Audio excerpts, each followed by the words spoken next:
मैंने एक अनाथ लड़की से शादी की। उसकी एक 14 साल की बहन भी थी। पत्नी के साथ उसकी बहन भी विदा होकर आ गई थी, लेकिन उसकी बहन सारा दिन मेरी पत्नी के साथ चिपकी रहती।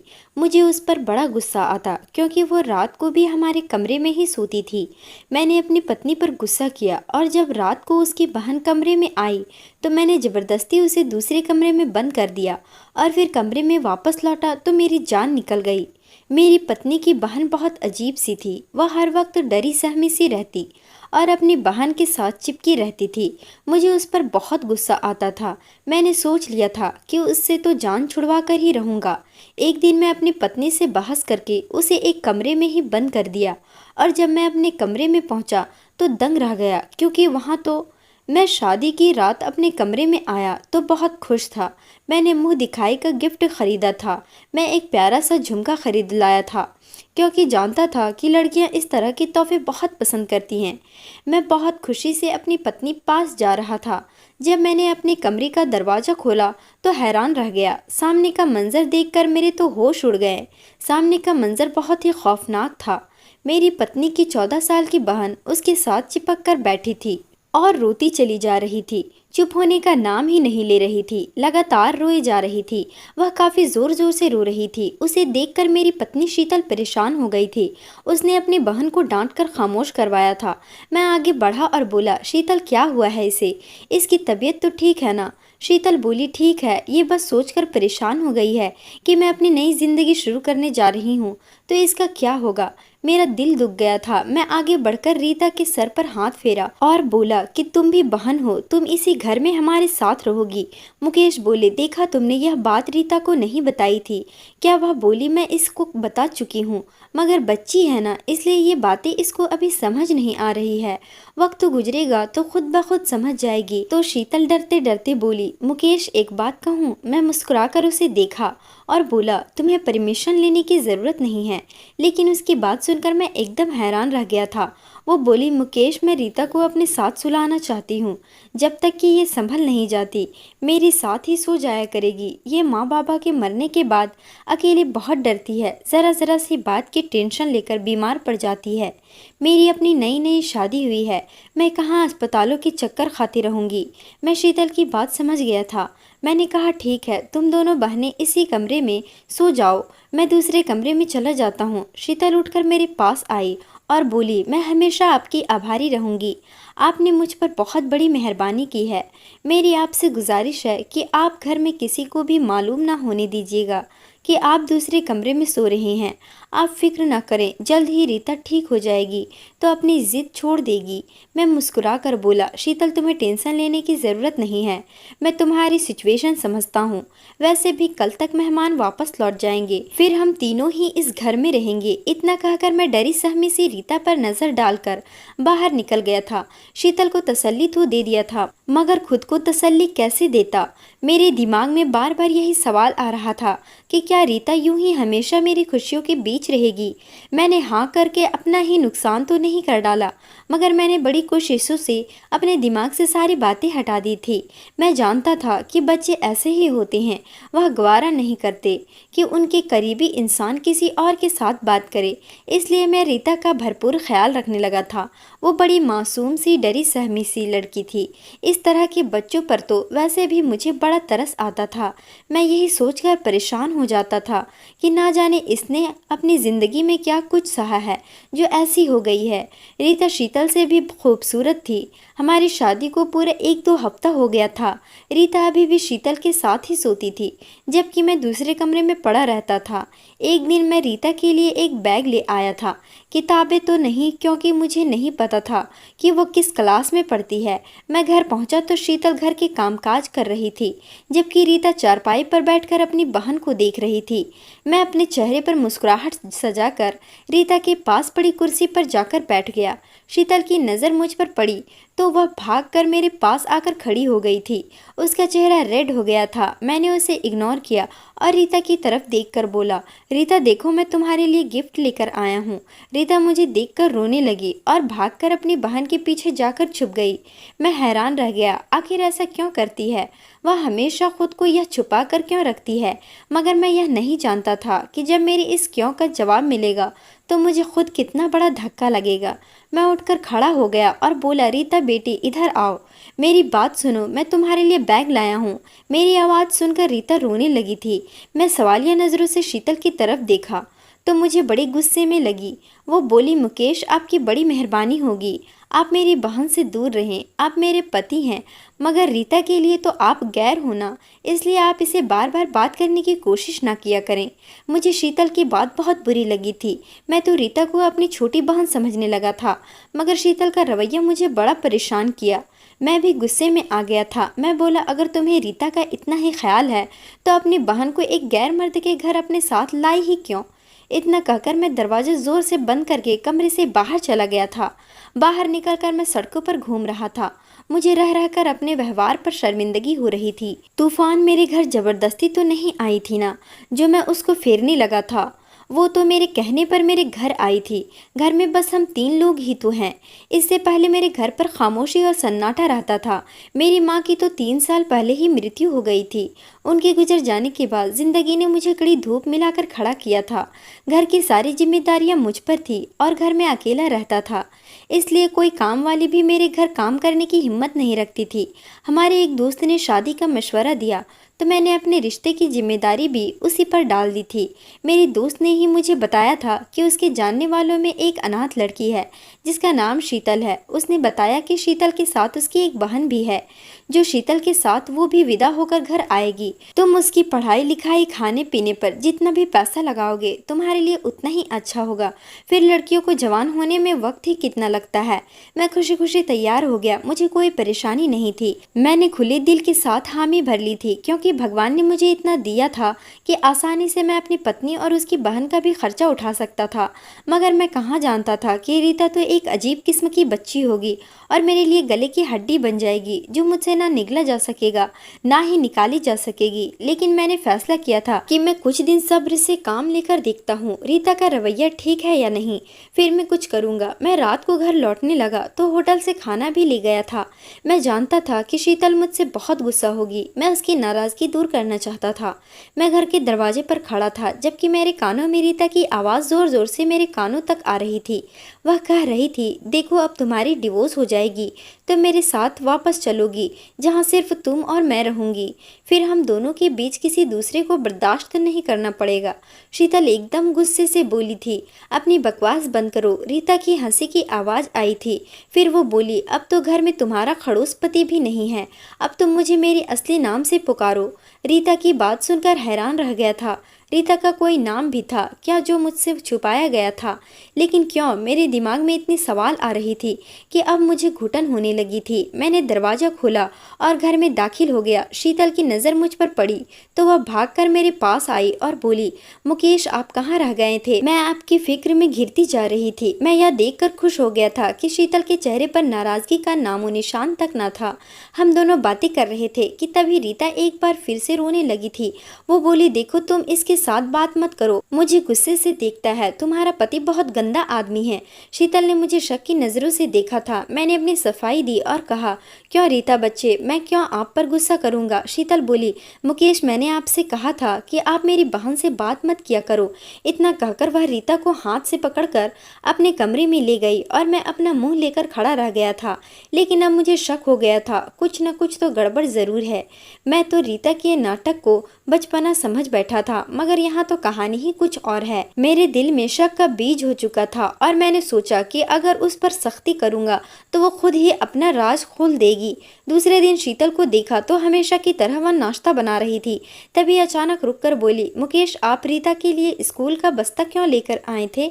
मैं शीतल के रवैये की वजह से गुस्सा था, इसलिए छोटा सा जवाब दिया और कहा, मैं चाहता था कि रीता पढ़ाई करे। शीतल हंसी और बोली, कौन सी पढ़ाई? रीता तो स्कूल का कभी मुंह भी नहीं देखी है, इसे पढ़ने का शौक नहीं था, इसलिए हमने इसका स्कूल में एडमिशन ही नहीं करवाया था। मुझे शीतल की बात अच्छी नहीं लगी थी। मेरा मूड पहले से ही खराब था, इसलिए मैं किसी किस्म की बहस में नहीं पड़ना चाहता था। मैंने अपना खाना खत्म किया और ऑफिस के लिए निकल गया, मगर रीता की बात मुझे खटक रहा था। उसकी अजीबोगरीब हरकतें और मुझे देखते ही रोना और शीतल के डिवोर्स पर खुश होना, यह सब क्या था? रीता कोई नादान बच्ची तो नहीं थी। वो पूरी 14 साल की थी। इस उम्र में तो लड़कियां बड़ी समझदार होती हैं। यकीनन ये मामला इतना सीधा नहीं था जितना मुझे लग रहा था। सामने भी रीता ने मुझे गुस्सा दिलाने की पूरी तैयारी कर रखी थी। मुझे देखकर वो अजीब अजीब हरकतें करने लगती थी। मैं शीतल से बात करने लगा तो वो उसको हाथ से पकड़कर कमरे में ले गई। शीतल थोड़ी देर बाद कमरे से निकलकर बोली, मुकेश आप खाना खाकर अपने कमरे में चली जाइए, तो हम दोनों बहनें भी आकर खा लेंगे। रीता जिद कर रही है कि जब तक आप बाहर बैठे हैं तब तक वह बाहर नहीं निकलेगी। मुझे गुस्सा तो बहुत आया था मगर खुद पर काबू करके बोला, ठीक है रीता बाद में खाना खा लेगी, कम से कम तुम तो मेरे साथ आकर बैठो, तुम तो मेरे साथ खाना खाओ। शीतल के जवाब ने मेरे अंदर आग लगा दी थी। वो बोली, मुकेश आपको तो पता है ना कि रीता कितनी जिद्दी है, घर में तूफान खड़ा कर देगी, इसलिए आप मेरी बात मान ले। शीतल इतना कहकर कमरे में चली गई थी। अब मैं अपने गुस्से से बाहर हो गया था, खुद पर काबू ना पा सका। कमरे की तरफ बढ़ा शीतल की आवाज़ आ रही थी। वो रीता को कह रही थी, पापा के साथ तुम भी मर जाती, कम से कम मेरी जिंदगी तो बच जाती। ना जाने तुम मेरे किस पाप की सजा हो। मैं दरवाज़ा खोलकर अंदर चला गया था। रीता का हाथ पकड़कर खींचते हुए बाहर ले आया था। शीतल भी बौखला गई थी। वो मेरे पीछे भागी और बोली, मुकेश जी आप क्या कर रहे हैं, छोड़िए मेरी बहन को, आप अपने होश में तो हैं। मगर सच बात तो ये थी कि मैं अपने होश में नहीं था। अगर होश में होता तो ये सब ना करता। मैंने रीता को एक कमरे में बंद कर दिया था और शीतल का हाथ पकड़कर उसे अपने कमरे में ले आया था। मैं बोला, अब मुझे सच बता दो कि तुम्हारी बहन ये सब क्यों करती है। शीतल के चेहरे का रंग उड़ चुका था। वो रोती चली जा रही थी। वो बोली, भगवान के लिए मुकेश आप मेरी बहन को छोड़ दीजिए, वो बहुत डरी हुई लड़की है, मर जाएगी। वह एक रात तो क्या एक पल भी मेरे बिना नहीं गुजार सकती। मैं चिल्लाकर बोला, क्यों आजकल के छोटे छोटे बच्चे भी अपनी माँ के बिना रह लेते हैं। ये किस किस्म की बहन है कि तुम्हारी बहन तुम्हारा साया ही बन गई है। मुझे ये सब बिल्कुल भी पसंद नहीं है और ना ही मैं यह सब बर्दाश्त करूँगा। मैंने शीतल को घूर कर देखा और कहा, तुम अपना रोना धोना बंद करो। अगर उसके रोने में और अधिक तेजी होने लगी थी। मैं शीतल के कमरे से बाहर आ गया और बाहर से कुंडी लगा दिया। अपने कमरे में आकर मैंने दरवाज़ा बंद कर लिया था ताकि शीतल और रीता का शो ख़त्म हो जाए। मगर वो दोनों बहनें ज़ोर ज़ोर से दरवाज़ा पीट रही थी। ऐसा लगता था कि वह दरवाज़ा ही तोड़ देंगे। कई घंटे तक यही सब कुछ चलता रहा। मगर सुबह होने से कुछ देर पहले दोनों कमरों में खामोशी छा गई थी। मैं अपने दिल के हाथों मजबूर होकर उठ खड़ा हुआ और रीता के कमरे की तरफ कदम बढ़ा दिया। मैं उससे माफ़ी मांगकर रीता को शीतल के पास ले जाना चाहता था। मगर मैंने जैसे ही दरवाज़ा खोला, मेरी तो कदमों तले ज़मीन निकल गई थी। वहाँ तो एक लड़का बैठा था। मैं आगे बढ़ा तो वो मुझे देखकर डर गया और फिर रोने लगा था। मैंने उसे झिड़क दिया और बोला, अब बस बहुत हो गया, अब और कोई बहाना नहीं, मुझे सब सच बताओ वरना मुझसे बुरा कोई नहीं होगा। मुझे बताओ तुम कौन हो, रीता कहाँ गई। वह लड़का रोते हुए बोला, अगर मैं अपनी हकीकत बता दूंगा तो तुम मुझे बेच तो नहीं दोगे ना। मैं उसकी बात सुनकर हैरान हो गया था। मैं बोला, नहीं नहीं, मैं तुम्हें क्यों बेचूंगा। वो लड़का मेरी बात से बेफिक्र हो गया और सोफे पर बैठ गया। उसके चेहरे पर बड़ा गर्व था और बोला, जब मैं पैदा हुआ तो हमारे घर पर शोक मनाया गया था, जैसे मैं जिंदा पैदा नहीं हुआ हूँ बल्कि मर गया हूँ। मैं जब बड़ा हुआ तो अपने आसपास बहुत जुल्म देखा था। मेरे पापा मम्मी को एक बहुत मोटे डंडे से मार मार कर बेहाल कर देता था और मेरी तरफ इशारा करके कहता था, मेरे लिए अच्छा होता कि तू बांझ होती, मगर तूने क्या गजब कर दिया। मैं पापा की बात सुनकर आईने के सामने जा खड़ा हो जाता। शीतल कहती, पापा की बातों पर ध्यान ना दिया करो, तू बहुत प्यारा है। लेकिन मैं प्यारा होता तो क्या मेरी वजह से माँ को मार पड़ती। मैं शीतल से पैसे मांगता तो वह 10 का नोट थमा देती थी। मैं भागकर दुकान जाता और मम्मी के लिए अपनी पसंद की टॉफ़ी ले आता। मैं वो टॉफ़ी मम्मी के मुंह में डालकर कहता, मम्मी खा लो, आराम आ जाएगा। मम्मी मुझसे लिपट कर फूट फूट कर रोने लगती थी। मैं नन्हा सा था, मेरी उम्र की लड़की खेला करते थे, जबकि मेरा दिल खेल में नहीं लगता था। मैं सारा सारा दिन घर में रहकर मम्मी का पहरा दिया करता था कि पापा कहीं मम्मी को फिर से ना मारने लगे। लेकिन मेरी रोकने के बाद भी हर दूसरे तीसरे दिन मार खा जाती थी। मैं अपने छोटे छोटे हाथों से मम्मी के पैर दबाता था कि उन्हें आराम आ जाए, मगर वह अपना दर्द भूलकर मेरे छोटे से हाथों को चूमने लगती थी और रोने लगती थी। मम्मी कहती थी कि मुझे मार से तकलीफ नहीं होती, तुम्हारी इन हरकतों से बड़ी तकलीफ होती है। एक दिन मम्मी बाजार जाकर मेरे लिए एक साइकिल लेकर आई। मम्मी कहती थी कि तुम बाहर जाकर तो खेलती नहीं हो, घर में ही तुम्हारी खुशी का इंतज़ाम कर देती हूँ। मैं साइकिल देखकर बड़ा खुश हुआ था और मम्मी के हाथ पाँव चूमने लगा था। फिर सारा दिन कड़ी धूप में साइकिल चलाता रहा था। मम्मी मुझे देखकर हंसकर बोली, आज पहला दिन है इसलिए धूप में खेलने के लिए छूट दिया, कल से धूप में नहीं खेलने दूंगी। मैं हर थोड़ी देर बाद साइकिल से उतरकर उसे कपड़े से साफ भी करता था कि मेरा नया साइकिल कहीं पुराना ना हो जाए। शाम में पापा घर आए तो मैं साइकिल पर झूल रहा था। पापा बोले, इसको ये साइकिल किसने दिलाया है? फिर मेरे मुंह पर थप्पड़ मारकर मुझे साइकिल से उतार दिया और कुल्हाड़ी से मारकर उस साइकिल को तोड़कर फेंक दिया था। मेरी आंखों से आंसू निकल रहे थे। मैंने रात का खाना भी नहीं खाया था। मम्मी रात को मेरे पास आकर बैठ गई और बोली, तारा, आज तुमसे एक ज़रूरी बात करना चाहती हूँ। तुम 5 साल के हो गए हो, एक समझदार बच्चे बन गए हो, अब तो माँ तुमसे हर बात कह सकती है ना? मैंने हाँ में सिर हिला दिया। मम्मी बोली, बेटा तुम्हारी दीदी का नाम क्या है? मैं बोला, शीतल। मम्मी बोली, और तुम्हारा नाम क्या है? मैं खामोश हो गया। मैं मम्मी को बोला, पापा मुझे कमजाट कहते हैं और तू तारा कहती है, इन दोनों में से मेरा नाम क्या है? मम्मी हर वक्त आंसू बहाने को तैयार रहती थी। आज भी पानी बरसने लगा था। मम्मी बोली, तुम्हारा कोई नाम है ही नहीं। मेरी जान, तुम 5 साल की हो गए हो, अब तक मैं यह फैसला नहीं कर पाई कि तुम्हारा नाम क्या रखूं, लड़कियों वाला नाम रखूं या लड़कों वाला। मैं हैरत से बोला, क्यों माँ, मेरा लड़कियों वाला नाम क्यों रखना है? मैं तो लड़का हूँ ना। मम्मी ने नहीं में सर हिला दिया तो मैं दंग रह गया था। मम्मी बोली, ना लड़का है और ना ही लड़की है, तू एक किन्नर है, तीसरी जीन से है। मैं 5 साल का बच्चा इन बातों को समझ नहीं पाया था। मम्मी बोली, मगर मैं तुझे लड़का नहीं बताऊंगी, क्योंकि तू बाहर निकलेगा तो लोग 100 तरह की बातें बनाएंगे। मैं तुम्हारा नाम रीता रखती हूँ। तुम हर वक्त सिर पर दुपट्टा लेकर रखोगी और घर की 4 दीवारी में रहोगी, तुम महफूज रहोगे। मैं मम्मी से रूठ गया, बोला, मुझे नहीं लेना दुपट्टा, मैं लड़का हूँ। मम्मी बोली, मेरे पास टाइम नहीं है मेरे बेटे, नहीं तो मैं तेरे सर पर घने दरख्तों की छाँव कर देती, तेरे हिस्से का हर दर्द को खुद पर छीन लेती। लेकिन अब मुझे कहीं जाना है। मैं रोते हुए मम्मी से लिपट गया, उससे जिद करने लगा कि मुझे भी अपने साथ लेकर जाना। हम दोनों रोते रहे। फिर मैं सो गया तो मम्मी मुझे शीतल के पास लिटाकर चली गई। सुबह मेरी आंख चीख पुकार के साथ खुली थी। शीतल जोर जोर से रो रही थी। मैं भागकर बाहर निकला तो मम्मी सोई हुई थी। शीतल मुझसे लिपटकर रोने लगी और बोली, मम्मी चली गई है। मैंने शीतल के सर पर थप्पड़ मारा और बोला, धीरे बोलो, मम्मी सो रही है, उठ जाएगी। तभी शीतल मुझे कमरे में ले गई और मेरे सर पर दुपट्टा डालकर बोली, आज से तू रीता है, मम्मी की बात याद है ना? मैंने सर हिला दिया था। 3 रुपए लेकर दुकान पर गया और मम्मी के लिए टॉफ़ी ले आया। वो टॉफ़ी लेकर घूमता रहा मगर मम्मी उठती ही नहीं थी। सारे गांव की औरतें भी आ गई थी। फिर मम्मी को चारपाई पर लिटा कर ले गए। मैं पीछे भागा और बोला कि मेरी मम्मी को कहाँ लेकर जा रहे हो? छोड़ दो, मैंने तो उनके लिए टॉफ़ी ले रखी है। मैं बहुत छोटा था ना, इसलिए किसी ने मेरी आवाज़ नहीं सुनी। मैं आदमियों की टांगे पकड़ पकड़ कर बोलता रहा, मेरी माँ को नीचे उतार दो, सुबह से कुछ नहीं खाया है, उन्हें भूख लगी होगी। मेरी टॉफ़ी जेब में ही रह गया मगर मम्मी नहीं लौटी। मैं रोता रहा, तड़पता रहा मगर किसी ने मेरी ना सुनी।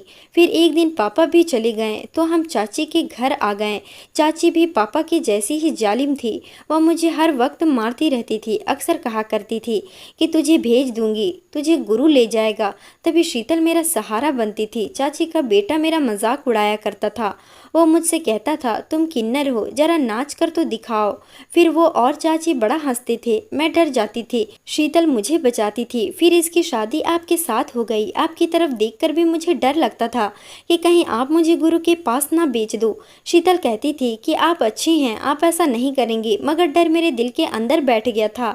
अब आपको सब कुछ मालूम हो गया है, अब बताइए, आप मुझे अकेले कमरे में बंद नहीं करेंगे ना? मेरा चेहरा आंसुओं से भीगा हुआ था। मैं जल्दी से उठकर बाहर की तरफ भागा और शीतल के कमरे का दरवाजा खोल दिया।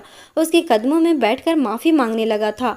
वो भी रो रही थी मगर शीतल बोली, आप माफ़ी क्यों मांग रहे हो? आपने तो हम बेसहारों को सहारा दिया है। फिर मैं और शीतल रीता को दिमाग वाले डॉक्टर के पास लेकर जाने लगा था। उसके दिमाग से बचपन का ड्रामा निकालना बड़ा कठिन था, मगर अब सही हो गई है। मैंने उसकी पढ़ाई भी शुरू करवा दी है। मैं और शीतल खुशगवार जिंदगी गुजार रही हूँ। रीता भी अच्छी जिंदगी की तरफ लौट रही है और मैंने खुद से वादा किया है कि उसका भविष्य रोशन बनाकर ही दम लूँगा। दोस्तों, उम्मीद करती हूँ आपको हमारी कहानी पसंद आई होगी। कहानी पसंद आई है तो वीडियो को लाइक करें, चैनल पर नए हैं तो चैनल को सब्सक्राइब करें। मिलते हैं अगली कहानी में।